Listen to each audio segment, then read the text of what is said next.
Hello and welcome to Courts Today by Live Law. Let us get to today's top legal updates. The Supreme Court has held that Kerala governor's withholding of assent to bills is illegal. The Bombay High Court has sought Maharashtra government's response on Kunal Kamra's plea to quash FIR over alleged defamatory video on Eknath Shinde. Supreme Court has flagged misuse of rape laws after breakups and quashed a case against an ex-judge over alleged marriage promise. A Delhi court has ordered Medha Patkar's release on probation in the defamation case filed by LG Vijay Saxena and has also reduced the fine. The top court has set aside High Court order imposing cost for tweets against a Jain priest. Regarding the West Bengal SSC scam, the Supreme Court has set aside Calcutta High Court's direction for CBI investigation into government decision for supernumerary posts. And after the split verdict, the top court has today rejected Rajasthan civil judge candidates' plea to submit caste certificates beyond the cutoff date. I am your host Urvashi Chauhan with your daily roundup of legal updates from courts across the country. For detailed reading, you can always visit www.livelaw.in. Please make sure to watch this video till the end and don't forget to like, share and subscribe to our channel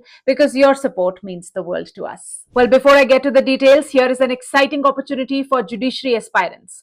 Live Law Academy, Live Law's judiciary coaching initiative, has opened registrations for its May batch. Choose from two tailored courses: Jessup 2.0, a comprehensive 18-month online program covering everything you need to crack the judiciary exams, taught by an expert panel including retired judges, and Jessup Lite, a flexible, weekday-only program for those who prefer a structured yet lighter approach. Sign up by 10th April and get an exclusive 30% early bird discount. Plus, enjoy free Live Law subscriptions, case compilations, and much more. Don't miss this opportunity. Enroll today at www.livelawacademy.in. Starting with an important update from the Supreme Court. A bench comprising Justices J.B. Pardiwala and R. Madhavan has today held that the action of Tamil Nadu Governor Dr. R.N. Ravi in withholding assent to 10 bills passed by the Tamil Nadu State Legislature and later reserving them for the President after they were reenacted by the Assembly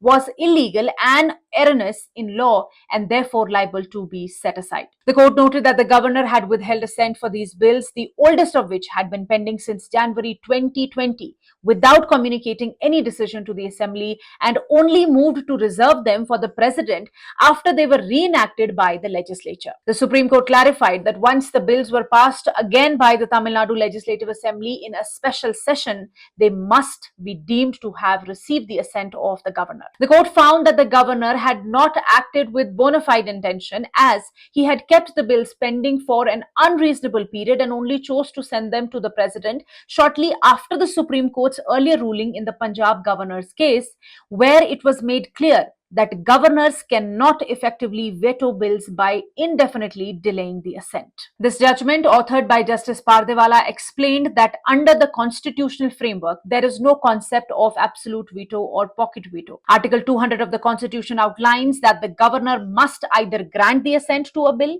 withhold assent and send the bill back to the legislature for reconsideration, or reserve the bill for reconsideration of the President. But this reservation can only be done at the first instance. The court further clarified that the first proviso to Article 200 is not an independent power, meaning that if the governor decides to withhold assent, he must return the bill to the Assembly for reconsideration and cannot simply withhold assent indefinitely or take any other action. In this present case, the Attorney General had argued that since the governor withheld assent without returning the bills, the Assembly was not competent to reenact them. However, the court has rejected this argument and has held that the Assembly was well within its powers to reenact the bills. The court emphasized the constitutional role of the governor, stating that he is expected to act as a friend, philosopher, and guide to the state government and not as a political actor. His actions must be guided not by political expediency but by the constitutional oath that he has taken. In moments of political tension, the court said the governor must act act as a messenger of consensus and resolution,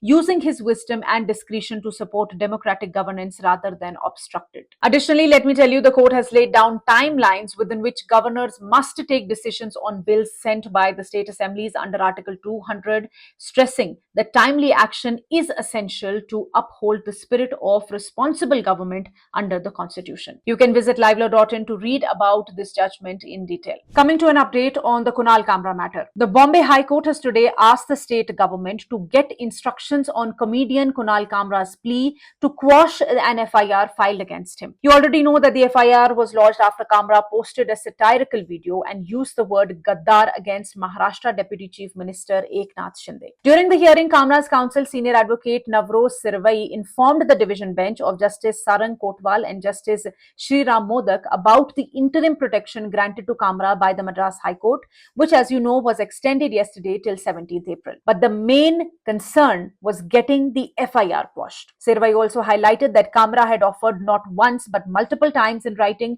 to record his statement virtually through video conference because he has been receiving death threats. He urged the court to ensure that Kamra's physical presence should not be insisted upon until the petition is heard. The court has issued a formal notice to both the state and the complainant, and the matter will now be heard on 16th April. At the end of the hearing today, when Sirvai again raised concerns about insisting on Kamra's physical appearance, the court said that it would consider this issue on the next hearing date. Stay tuned. The Supreme Court has reiterated that a breach of promise to marry does not amount to rape unless it is proven that consent was obtained through fraud from the very beginning. On this basis, the court quashed a rape case filed against a former judicial officer who had been accused of raping a woman under the false promise of marriage. The bench of Justices B.V. Nagratna and Satish Chandra Sharma highlighted that the complainant, a 36-year-old woman, had knowingly entered into a consensual sexual relationship with the accused, and the relationship continued for more than a year. The court stressed that not every consensual relationship where there is a possibility of marriage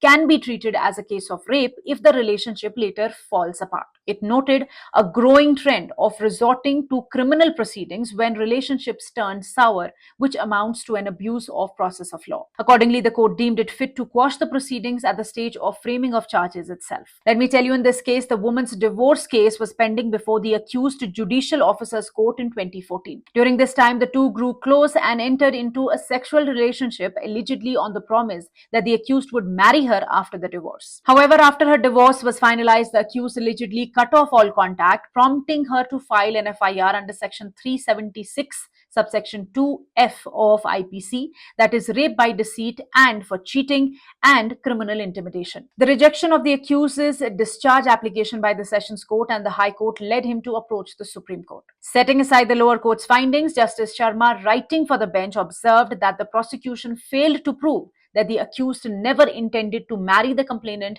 when making the promise. The court emphasized that complainant was fully aware that the accused was already married, though separated, when she chose to enter into the relationship, and thus her consent could not be said to have been obtained under a misconception of fact. Even if the complainant's case was accepted at face value, the court held she could not claim that her consent was vitiated. The judgment underlined that a woman knowingly maintaining a prolonged sexual relationship with a person already in a subsisting marriage, despite knowing the circumstances, cannot later allege rape on the ground of a failed promise of marriage. Accordingly, the Supreme Court allowed the appeal here, quashed the criminal proceedings, and held that the relationship here was consensual, neither without consent nor against the complainant's will. And now let me tell you, a Delhi court has today ordered release of Narmada Bachao Andolan leader and activist Medha Patkar on 1 year's probation in a criminal defamation case filed against her by Vinay Kumar Saxena in the year 2001. VK Saxena, as you know, is currently the Lieutenant Governor of Delhi. Additional Sessions Judge Vishal Singh of the Saket courts passed the order today, considering Patkar's old age,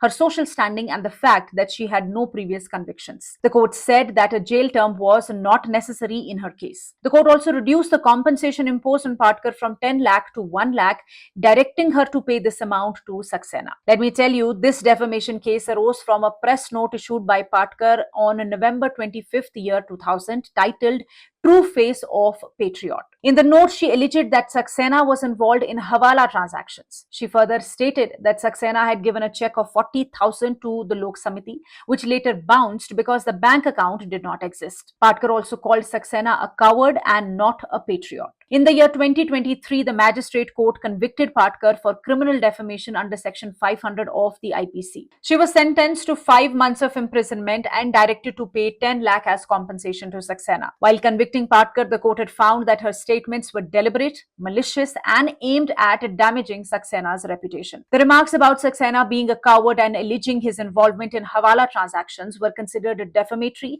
and designed to incite negative perceptions about him. Patkar then challenged the conviction before the Sessions Court, where she was granted bail and her sentence was temporarily suspended. Last week, let me tell you, the judge had dismissed her appeal against her conviction in the case. Patkar attended the court proceedings via video conferencing today after the Delhi High Court had allowed her to do so yesterday. Moving ahead, the top court has today set aside Punjab and Haryana High Court's order imposing 10 lakh cost each on musician Vishal Dadlani and activist Tehseen Poonawalla. The case stemmed from Dadlani's tweets criticizing Jain monk Tarun Sagar's nude appearance and the Haryana government's action of calling him to the Legislative Assembly. Poonawalla had posted a photoshopped image of the semi-nude woman alongside the Jain saint and raised a question about societal standards. While the High Court had quashed the FIR against both, finding no offence made out under the IPC or the Information Technology Act, it still imposed heavy costs on them, stating that they had hurt religious sentiments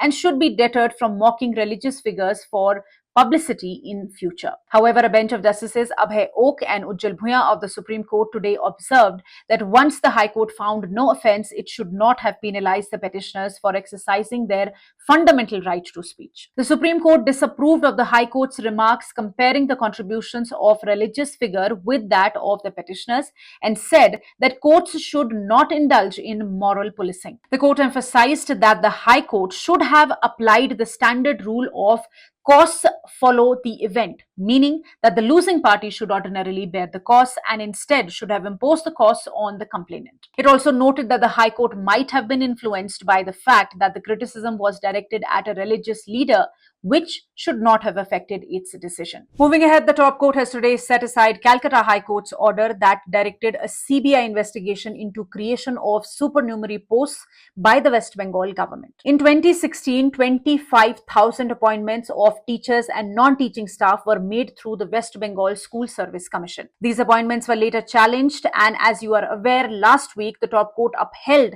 the Calcutta High Court's decision cancelling all 25,000 appointments because of irregularities. Separately, the High Court had also ordered a CBI investigation into the creation of supernumerary posts, that is, temporary extra posts created to accommodate the candidates while the case was still pending. Well, today the Supreme Court has said that the High Court was wrong to send the matter of supernumerary posts for CBI investigation. The court gave three main reasons for this. First, that in the original case, there was no direct request to challenge the May 2022 cabinet decision, which had created the extra posts. Second, that a government note from May 2022 showed that the government had already said that any use of the waiting list for appointments would be subject to outcome of the court case. And third, that since the governor had approved the cabinet decision, the court cannot inquire into it. Therefore, it has held that the High Court's order for CBI investigation into supernumerary posts was wrong and is cancelled. But the CBI investigation into the rest of the teachers' recruitment scam, like the fake recruitments, bribes, etc., will continue. And lastly, the Supreme Court has today dismissed the appeals filed by 5 candidates who had been denied appointment to the post of civil judge by the Rajasthan High Court. A 3-judge bench comprising Justices Abhay Ok, Ehsanuddin Amanullah and A.G. Masih upheld the High Court's decision, which had refused to consider the candidates on the ground that they submitted their category certificates after the cutoff date specified in the job advertisement. This case, let me tell you, goes back to the selection process for civil judges in Rajasthan, where candidates belonging to the other backward classes, more backward classes and economically weaker sections had qualified, but submitted their category certificates late. As a result, they were not considered under their reserved categories and also did not qualify under the open category. They approached the Rajasthan High Court for relief, but their petition was dismissed. Aggrieved, they moved the Supreme Court, where in May 2023, a two-judge bench of Justices Ajay Rastogi and Bela M. Trivedi delivered a split verdict. Justice Rastogi was of the view that relief could be granted under Article 142 of the Constitution to do complete justice. However, Justice Trivedi disagreed and held that candidates who defaulted by submitting certificates after the deadline could not be treated preferentially. Because of the split verdict, the matter was placed before a three-judge bench which has today ruled against the candidates. While delivering the judgment, Justice A.G. Masih said that the cutoff date was correctly fixed and must be strictly followed. The court concluded that the candidates could not be granted any special relief since they failed to submit valid certificates within the time prescribed.